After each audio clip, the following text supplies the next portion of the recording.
Welcome to the fourth and final day of the week of Ultra Magnuses. Let's end this 8-day week with a bang. Some of you predicted this, some of you requested this, some of you put literally no thought into what my next video was going to be, and some of you have no idea what I'm talking about. Well, considering I just covered all the Ultra Magnuses I own, Ultra Magni? Ultra Magnuses? And it's the week of Ultra Magnuses, as well as the week actually starting a day early this time, I figured why not end this with a what's the best. So yeah, as planned as this might seem, I didn't think to do this all till last Sunday, just before people started asking me to do this. So it was my idea, I came up with it on my own, my idea, mine. Welcome to What's the Best? What's the best Ultra Magnus that I own? Ground rules. I am not going to be talking about any white robots in this video. This is me covering Ultra Magnus, not Optimus Magnus. So, I'm not going to be covering 3 barely different versions of the inner white Siege Optimus, no Minimus Ambus, and certainly no Magic Square Light of Freedom who doesn't even get into a set of armor. That thing does not need to win another What's the Best. It's got enough notches in its belt. Also, the way I grade this one is going to have to get a bit weird. You'll understand when I explain it. But I don't see any reason to hold up the video any further. Let's get into this. We are going to start this out with the 3 War for Cybertron variants that I have. First up, I am going to be taking into account the upgrade kit that I have on the standard Siege version. It is something that helps differentiate it. Second, I still have the spoilers inside version. Hilariously enough, I was planning on holding on to this one for the rest of the week until I could do this video before shipping him off to the winner of the giveaway. But I didn't have to do that because I ended up buying the new one and having that shipped directly to the winner because it's actually cheaper to pay for an entire extra figure rather than sending the used one I had because shipping is stupid if you're an individual trying to send someone something. Each one of these figures is strange in its own way. The basic Siege version looks a lot like Ultra Magnus, but he only looks totally like him if you squint, as he's missing several of the most important key features, such as his all-important aviators. And he's a good bit more bulky and boxy than Ultra Magnus is supposed to be due to the armoring gimmick, a trait all 3 versions of this mold share. Then you have the spoilers inside version, which is the exact same thing as the normal Siege version, but also so much worse. The problem here is that he is supposed to be a depiction of him when he's dead. They've chosen to represent that by painting some black on him. But he was supposed to be absolutely mangled when he died, not just a little dirty. Honestly, this comes across as the filthy from a hard days of work or a hard fight version. People always complain about lazy repaints, and this is kind of the laziest of the repaints. It doesn't change the character, it doesn't change their faction, hell, it doesn't even change the date. Sometimes you can get a repaint that's supposed to be a younger or older version of the character. This is just him from the same time period, but dead because he had his ink bottle explode on him. Lastly, you've got the Kingdom version, who at least in this mode looks easily the best out of the 3. He's got all of the features he needs to be a proper Ultra Magnus, unlike the other 2, and from a graphical design standpoint, he looks way more attractive.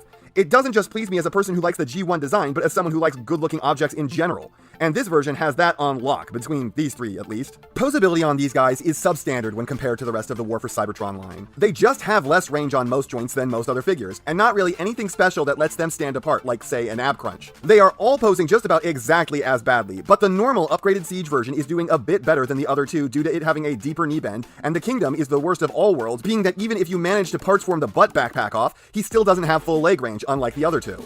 Transformation just flat sucks on these Magna Bros. For starters, just doing the white cab section of the truck is lame. It's so simple, it's like baby's first transformation. Feels like something out of Rescue Bots, and like 90% of the rest of it is a complex system of parts forming. You begin the transformation by pulling off a ton of parts, the brief middle is you basically just spinning the white robot's torso around at the waist and sitting him down, and then the whole thing ends with you unfurling all of the bits you tore off of him and then parts forming them back on. So he's kind of like a double parts former, since you have to make a whole new object out of the bits left over. I'm only going to bother showing off 2 of these. While the normal version and the Kingdom version are different to the point where I need to show off the differences, the regular version and the spoilers inside are basically identical in all but the most mild paint differences. Also, before I get a bunch of people telling me this again, yes, you can take the wrist bracers off and have them clamp around the fists to hide them better.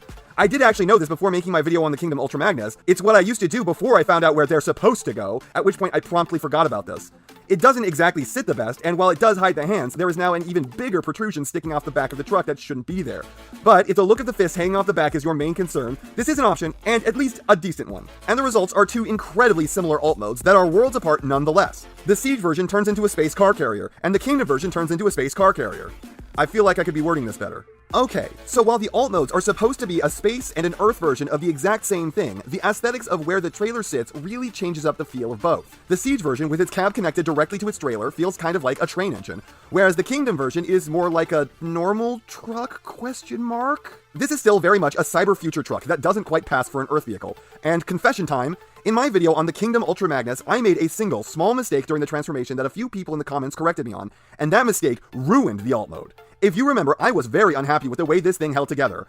Well, now mine's solid as a rock, and it was as simple as taking the shoulder pylons and flipping them upside down. No really, it's that small a change. I would never have thought to do this. It makes no sense to me that the ugly side is the one that you want facing up. But in this orientation, there are now tabs that slot into the sides of the trailer, which now holds everything together just enough that the top of the truck no longer wants to pop up. And without that happening, the sides no longer want to splay apart. And without that happening, the whole thing becomes rock solid. So yeah, chalk that up to my mistake. Sorry guys. I will say that if I had read the directions, I still would have probably flipped those around the wrong way because I think them telling me to put it in upside down was just a mistake with the picture. That coupled with the wrist coverings make this look even less like what it wants to be and more like what it already was. A cyberpunk truck. And I guess ultimately this thing becomes a whole lot more cohesive. Color me impressed, you guys. You've kind of turned me around on this alt mode. Because I've never actually said this before, I do want to point out that I like the fact that the Siege 1's alt mode is a reference to the RID 2001 Ultra Magnus. Let's move on to the Iron Factory City Commander. As I said in the video earlier this week, this is based on his IDW appearance. But even more specifically, it seems to be based on the Minimus Maximus armor upgrade he temporarily got in order to help fight off the DJD. That's why his shoulder cannons have seats on them, because that was something from the comics where the smaller characters were using those in the battle. Scratch that. That's why he has shoulder cannons, period, at all, as that was not typical of his design. It's also why the rocket pods on his shins can hinge out sideways, as they were designed that way for the brief period of the comic.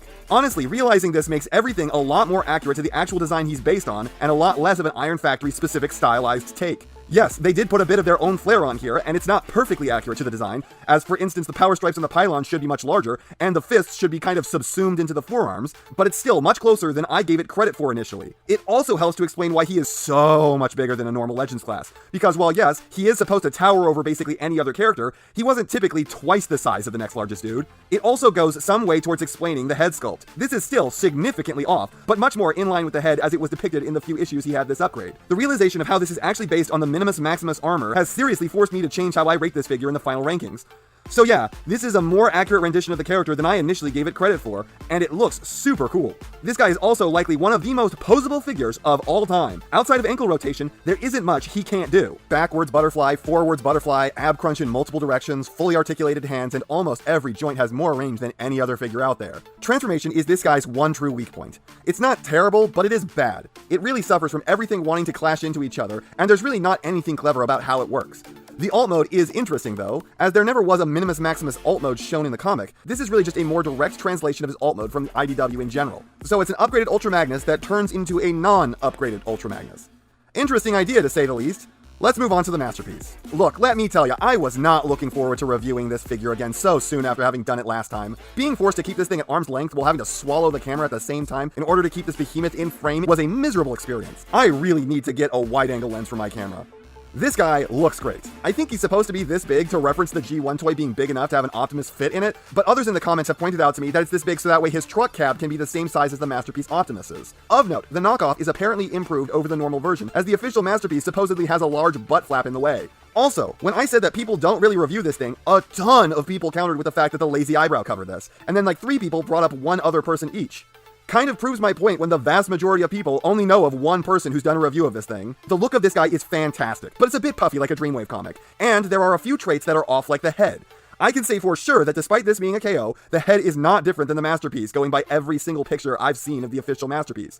I don't know why so many people were under the impression that the heads were different between the KO and the Masterpiece. So the look of this thing is great, if not perfect, but the posability on this guy is shit. It's like this figure is trying to make the War for Cybertron versions look good, because compared to this, those guys are like a posing revolution. Everything is either limited or just doesn't exist. He does have a serious forward butterfly joint at least, but man is it ugly. And the fact that his arms hinge on these tiny, brittle feeling struts, when there's no reason these couldn't be more substantial, is a bit concerning. Unlike any other figure in this group, this guy actually has a fun transformation. It's hard to film on camera because it's so big, but it is at least an enjoyable process without any real negative drawbacks. And notably, every one of these figures has him falling out of his shins and has them becoming the rear of the trailer. The alt mode that you get at the end is fantastic. It's basically perfect for what it's trying to be. Of note, I didn't hammer on this thing for faux forming in my previous video, because I honestly didn't realize that's what this was.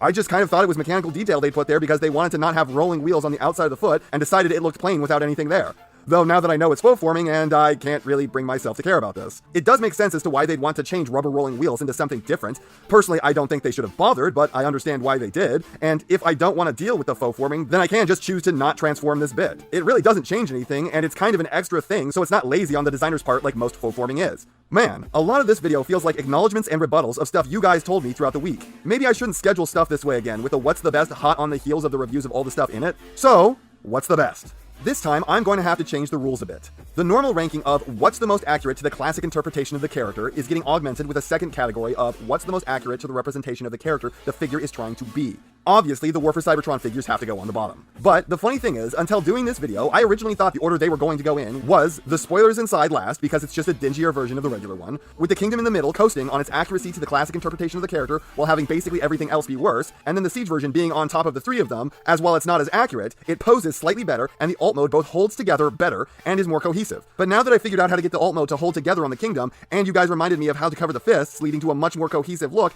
and I'm seriously going to have to reevaluate my rankings. With the White Core Optimus not being a factor that would normally be allowed to drag down the Kingdom version, it no longer has any weaknesses when compared to the other two. It may be slightly less cohesive than the Siege in alt mode, but it's got a serious edge in robot mode as far as the looks are concerned. I'm going to be fair here and come up with a bullshit workaround. The spoilers inside is the least accurate representation not only of the classic version, but also of the version of the character it's trying to be.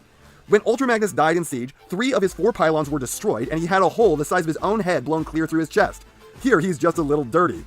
So he's definitely going in the back of the group as dictated by the rules of what's the best. Now, I'm at a loss for what to do with the Siege and Kingdom versions. In a format where I'm taking the inner core robots into account, the Siege comes out ahead with its slightly better posing and more proportional body. But as simple representations of Ultra Magnus and nothing else, the Kingdom version is definitely doing that better. What's funny is, at the start of the week, I was entirely down on the Kingdom figure. But at this point, I'm seeing it as tying in almost every way with the normal version. So that's how it's going to have to go. Instead of being in 3rd place and the other 4th, these two are tied for 3rd. As for what's 2 and 1, that's a bit complicated too.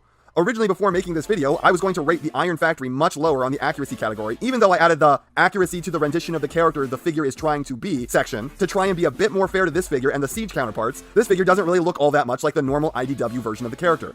But then I realized this is not trying to be the normal version of the IDW character, but the Minimus Maximus armor, and it suddenly all clicked into place. This is in fact a very faithful representation of that particular instance. There are details wrong for sure, but it's not unreasonably different. Meanwhile, the Masterpiece is scoring fairly top points in the accuracy categories and the transformation categories, but not so good in the posing. In fact, he's fucking failing the posing like little else I've ever covered. Despite his size, he is easily one of the worst posing figures I've ever reviewed. So, with the vast differences in posing, and the fact that the transformation is only bad on the Iron Factory and not wretched, plus the fact that it's actually quite accurate to its chosen version of the character, unlike I initially thought, the Masterpiece is getting the number 2 slot. So the Iron Factory City Commander is the best. And that doesn't mean that any of these figures are bad, they are just less the best than anything ahead of them. And that's not half of what I have to say, but it's enough of what I have to say. And I know, you know, what everyone else tells you to do at the end of these videos. So, if you liked what you saw here, please do that. And if you'd like to take it a step further, then please share this video with any friend you think may be interested. I hope you all enjoyed listening to me waste your time.